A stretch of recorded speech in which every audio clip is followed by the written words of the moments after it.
ఆస్లో నగరానికి చెందిన టడ్మన్ జాన్సన్ ఒకసారి పుట్టపర్తికి వచ్చేటప్పుడు స్వామి అతని కష్టాలను తొలగించడం కోసం అతనికి ఒక ఉంగరాన్ని సృష్టించి బహూకరించారు. కొన్ని సంవత్సరాల తరువాత అతడు బంగ్లాదేశ్లోని చిట్టగాంగ్ నది దగ్గర సంచరిస్తున్నప్పుడు ఆ ఉంగరాన్ని పోగొట్టుకున్నారు.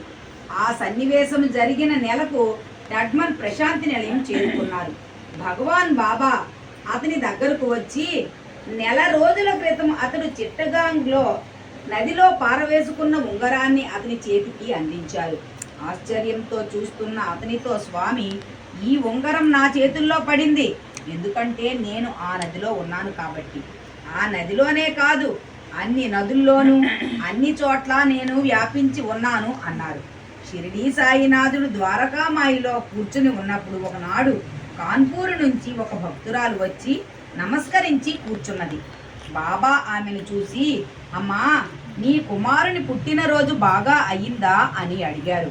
అప్పుడు ఆమె బాబా, ఆ రోజు మేము చాలా ఆనందంగా పండుగ చేసుకొని బంధువులనందరినీ భోజనాలకు పిలిచాము.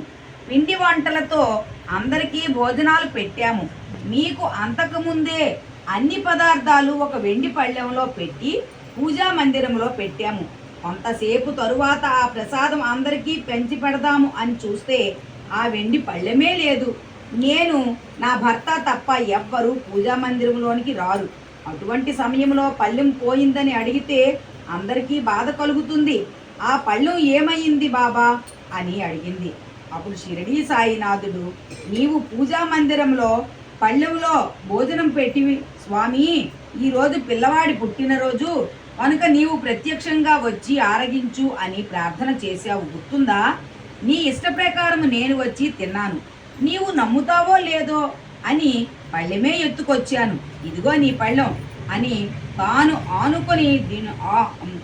ఆనుకున్న దిండు వెనుక నుంచి పళ్ళెం తీసి ఇచ్చారు.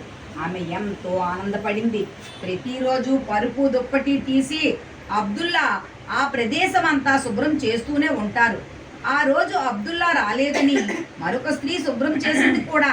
అప్పుడు అక్కడ ఏ పళ్ళెమూ లేదు. మరి ఇప్పుడు ఎక్కడి నుంచి వచ్చింది? అంతటా నేను వ్యాపించి ఉంటాను అంటే ఇదే కాబోలు అనిపిస్తుంది. ఓం శ్రీ సాయిరామ్.